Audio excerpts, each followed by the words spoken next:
passing yards, third most in any game this year. You say, Wilds, I thought it was a Robert Saleh masterclass. It was, because everybody was injured. Does anyone think Mac Jones and the depleted 49ers can keep up with Stafford again? Can they? Yes, because look, Mac has been good. Now, is that because Mac Jones is all of a sudden good, or is that because any competent quarterback can look good in that offense? Differing minds can disagree. And as long as Christian McCaffrey is still healthy, and I hate even saying it like that, like I'm anticipating an injury. That's not what I'm saying. But they are using him as much as he's ever been used in any moment of his career because he's their only star that's been there all year long. Kyle Shanahan's going to cook something up. So can he? Yes. I think the Rams understand that this is a seminal moment for them in their season. If they are they going to once again just be a playoff team that, hey, nobody wants to play Matt Stafford and the Rams in the playoffs, Sure. or are you going to go 13-4? Are you going to go get the bye? Are you going to, guarantee at least one home playoff game by winning this division? Because with the Niners at 6 wins, Seattle's a legit, really good, and unlike the Niners, healthy team. You lose this game. I know it's in Santa Clara, but you're the favorite. Like, I expect the Rams, and they weren't, they were dialed in last week. They could have overlooked the Saints leading into this matchup. They didn't. So Mac Jones has earned enough respect this year to where I'm not going to act like it's a impossibility, but I do not expect it. I think the Rams win this game. Yeah, look, I'm not predicting Mac to fall off and have a terrible game, but I don't think he'll keep up with Stafford in this game for a lot of the reasons Nick said. But also, again, the Niners beat them already in L.A. I just don't expect them to sweep the Rams. I mean, they're both really good teams. I think the Rams are better because of the Niners' injuries. And Stafford is on the heater of his career, maybe. 16 touchdowns, no interceptions in his last 5 games. Like, he is cooking with oil right now, and I think that's going to continue, in part because of their injuries for the Niners. So, no, I don't think Mac will be able to keep up with him in this game. I actually do think Mac Jones will be able to keep up with him. Can we put those stats back up that we put up with Mac Jones and Stafford in that game 1 of the season? Because in that game, what we're failing to mention is although Christian McCaffrey was available, George Kittle wasn't out there, Juwan Jennings wasn't out there. Mac Jones did that with a week of practice with Kendrick Bourne. Oh, yeah. That was those numbers with just Kendrick Bourne out there having an all-pro type performance. Now you have George Kittle out there, he's available. Juwan Jennings, you have Kendrick Bourne out there available. Christian McCaffrey doing what he's been doing all season long. Robert Saleh cooking up some things on that defense. We know Kyle Shanahan is going to come prepared. He always seems to do that. And no knock on Sean McVay because he's going to be just as great of a counterpuncher. But, yeah, that's why he'll be able to keep up. But, yeah, that's why he'll be able to keep up. I love it. Love it. I'm so fired up for this game now. The 49ers, as I've expressed in every single 49ers video, it's so hard for me to make sense of them because their injuries are just players are constantly in, and I can't keep up. I genuinely can't keep up. Like when Greg's like, oh, who wasn't here, blah, blah, and I'm like, I don't even remember. I don't remember if KD was there, or if he wasn't, or this or that. I can't keep up. I mean, I'm just a human being, man. I try my best, and it's just crazy. And I'm telling you right now, if M. Jones plays great and beats the Los Angeles Rams and out-D Matthew Stafford, I mean, he's getting paid. I mean, he's getting paid. He will be absolutely a hot commode. We need M. Jones, the Broncos, for instance. Colin's trying to float right now. Oh, but maybe they look for a new quarterback in the draft next year. Then Bo Nix is a problem. And it's like, what about M. Jones? Because I made the example where I said, listen, last year we had a bunch of these quarterbacks, Sam Darnold, Daniel Jones, even Geno Smith was obviously up for a trader, or so to speak, or even kind of a Stafford type of a thing. You don't really have that necessarily as much right now, but you do got M. Jones. So Like you sweep the Rams, you beat Stafford and the Rams who are playing great. Everyone's all about Matthew Stafford right now. Matthew Stafford's stock is genuinely probably at an all-time high. I mean, like, it's just through the roof. He's the MVP. He's elite. He's special on top of, and I think he is elite, to be very clear. I seemingly always have to remind people of that. But if Mr. Jones steps up and just hangs and does the damage that he's been doing, I mean, it's just huge. It's massive. It's just the most massive vote of confidence. And then I think if you do win that game, especially now, I know Shannon said there's no quarterback controversy. He says if Brock Purdy is healthy, there's nothing to talk about. Bro is playing. And I get that, and I get why he's going to say that too. But if M. Jones keeps up and wins this game, there's very much conf. Like, we're just going to wait for Brock Purdy to be fully healthy. We're not, we're just going to wait. Now listen, they paid Brock Pess, right? I don't think in the long term there can be this controversy, and I have no desire to even talk about it. I have no desire to be like, oh, M. Jones is actually better than Brock Pye. That's not the conversation that I'm here to have at all. Not at all. Not at all. Do not care about that truly.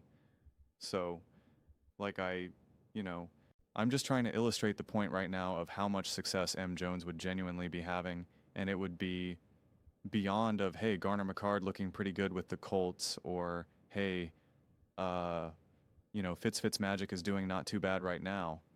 Like, it goes beyond that. It becomes Sam Darnold's balling with the Minnesota Vikings, Sam Darnold's balling with the Seattle Seahawks, Daniel Jones balling with the Indianapolis Colts. Like, it becomes a lot more real, and not just, hey, quarterback's doing pretty good. That's pretty cool. He's succeeding with Shanahan. It's, whoa, this guy can clearly play a quarterback, and it's far from an ideal situation. And, the injuries, especially now when we're talking about going up against Stafford and any of the defensive issues and liabilities that they have, Robert Saleh has been doing great, keeping this team defensively, afloat to the best of his abilities. This is obviously going to be a different beast right now. Yeah, man, I'm fascinated to see how this game unfolds, because, everyone, Nick was talking about, oh, the Rams, are you a legitimately great team right now? Are you going to go, win 13 games or whatever, blah, blah, blah, blah, blah. And I think the 49ers are constantly, I get the standings here, the 49ers are constantly used as a reference point as, hey, they're a pretty good team. They have all these injuries. But we don't really think much of them. Like, it's pretty cool. They're winning games. We're finding ways to win. But, like, it's like if you had to play any team in the playoffs, if the 49ers found themselves in the playoffs, it's like, yeah, we'll play them. We think any great team will actually just be able to take care of business. I mean, this is what the playoff picture is as of right now. I'm not so sure that remains the case. Then you start looking at this team through, like you're just like, oh my gosh. And yeah, you could chalk it up to, the Rams are a great team, and sure, the 49ers beat them divisional game, right? Like, you can chalk that up, but, like, I don't know. Like, you're starting to now really stack some wins and some big wins, and against a great quarterback and a great coach. Like, I throw out the whole, well, it's a divisional game. Like, I don't care. I'm not gonna let that tint the lens that I'm looking at it through. So this ends up being a huge game. And I think it really then sets up the 49ers to be like, we're not a team that's just trying to, like, do our best with all these injuries and a backup quarterback. They're like, no, we're a legit team. Yeah, we've had a couple tough losses. Yeah, we, had a pretty, I don't want to say ugly, but not the best of games, like against the Bucks, for instance, and whatnot. But that game where we beat the Rams, that wasn't a fluke. That wasn't just a gutsy, hey, hurrah, we did it type situation. That was what we can do. That was what we're capable of doing. And then we just did it again.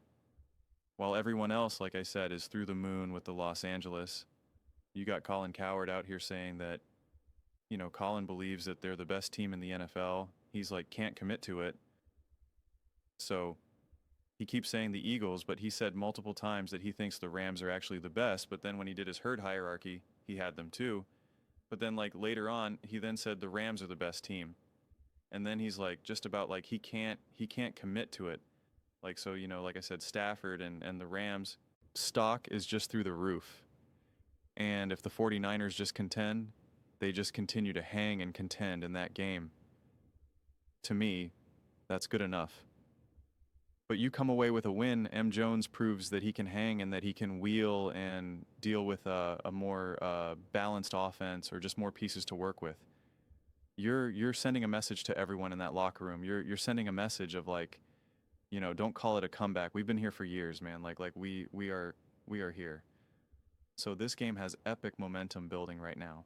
Like I really believe there is so much at stake for this team, because if you lose this game, you're 6-4. You have to imagine that at least some of the bit just based on who they're all playing, like there's going to start to be the potential for a little bit more separation. And then you got to look at the Panthers now, the Bears, right? There's other teams now. It's like, okay, they win now, you're out, et cetera, et cetera. You win this game, why can't you win the division? And you also win this game, you sweep the Rams, you're in a position for any of like these tie-breaking type situations, which the way how this is all working right now, it's like kind of chaotic. I can't even make sense of what we'll ultimately be able to see of what the actual standings themselves will look like. So yeah, this is the real deal. I think before I'm watching these 49ers games through the lens of like, oh, this is pretty cool, watching them kind of get by and make do and whatnot. And now you come away with another win here. It becomes real. It becomes real to me. So I'm fascinated to see it. Again, I have no predictions for this game, truly, because like I said, I struggle with making sense of the 49ers. I really do, so I'm excited. Just to sit back and watch this game. So I'll definitely be talking about this game, especially post-game. Hopefully we get a good competitive game. But M. Jones has impressed me throughout the course of the season. You know, we're talking about Daniel Jones, we're talking about Sam Darnold, and, you know, those quarterbacks have, you know, you could say have had better seasons. Sam Darnold's been playing out of his mind and all of that. I'd probably say at the end of the day, the quarterback that has impressed me the most is M. Jones. Again, I'm not saying he's been the best quarterback, but he has impressed me the most. Even in the games where he didn't particularly play great, where he wasn't even able to really shine, like against the Bucks. I'm like, I actually think he played really well that, you know, in a game like that. I think it's wildly impressive.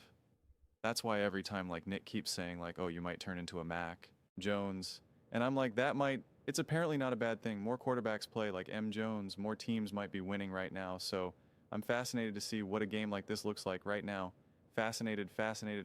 Those are just my thoughts. I'd absolutely love to hear yours. What do you guys all think about M. Jones taking on Matthew Stafford? Do you think the 49ers can keep up? Do you think Mac can keep up? Let me know your thoughts in the comments below. I read every single comment. So whether you agree with me or disagree with me, either way, let's get in some discussions, let's get in some fights. But ultimately, let's just have some fun, and please do consider subscribing. We are building an amazing community here, and absolutely love to see you part of it. I want to build something that we all generally feel connected to, something that we're really excited to be part of. I think we're well on our way to doing it. Please don't forget to give this video a thumbs up, as it really does help with the visibility and the algorithm. Thank you so much.